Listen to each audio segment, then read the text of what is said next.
Religious zealots love to say they're protecting the children, but the moment those children don't fit their idea of normal, they should be starved. Literally. Good morning and welcome back to Theocracy Watch, where we track what happens when religion drives policy and civil rights get denied to children. Over 170,000 kids rely on school lunch programs across Maine, and when the state refused to ban transgender students from school sports, the federal government, under Trump's executive order, threatened to cut off their food. So much for states' rights.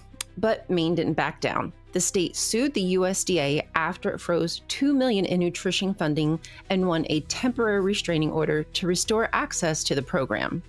Governor Janet Mills called it a victory for kids, for families, and for every state refusing to be blackmailed into religious compliance. But the attacks haven't stopped. Conservative lawmakers in Maine are pushing a new wave of bills that would ban transgender athletes from school sports and strip gender identity protections from the Maine Human Rights Act.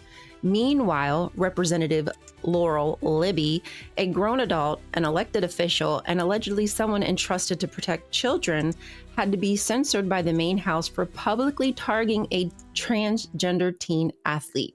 And instead of apologizing for endangering a child, she's now appealing her censure to the U.S. Supreme Court. Libby argues she has a constitutional right to post a minor's face online for harassment and political clout, simply because they had the audacity to exist openly as themselves. This isn't public discourse. It's a loaded weapon aimed at a child. This time it's a mic, but what comes next? Christo-fascists claim they care about children until children get in the way of their ideology. Because when Maine refused to exclude transgendered students, these extremists tried to punish every child in this state. That's not policy. We call that collective punishment, a tactic designed to make the many suffer so they'll turn on the few. It's disproportionate, it's systemically cruel, and it proves what we've known all along. These fascist sympathizers aren't protecting kids. They're upholding a framework of moral authoritarianism, and as we've shown, the hypocrisy is on full display. A worldview where obedience is prized over well-being and suffering is treated as sanctification. They call it righteousness, but it's really a pathological altruism, inflicting harm while convincing themselves it's for the greater good. They don't care about fairness or rights or even kids. They care about their rules, their power, and keeping their version of order intact, even if it means starving thousands of kids to get there. So until next time, love your kids unconditionally and stay curious. This has been Theocracy Watch. Absolutely. Thank you very much for that. Well, Win for Maine. What's that? A win for Maine for now. Yes. I mean, the fascists will fascist, I guess.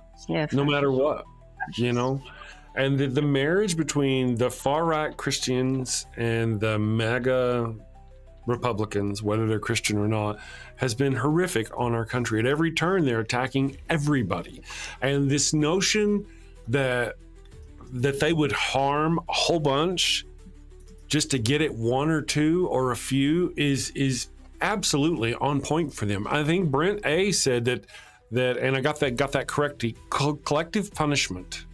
Yeah. And let me do this, is against the Geneva Convention. Yes. And that, I remember hearing that. That's why in school they were arguing a long time ago. You can go look this up. I might be right. I might be wrong.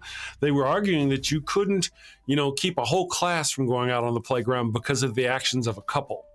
Timmy and Bobby wouldn't stop playing, so we have to, but that didn't work. And the reason why that didn't work was because the Geneva Convention only applies to prisoners of war or enemies of the state.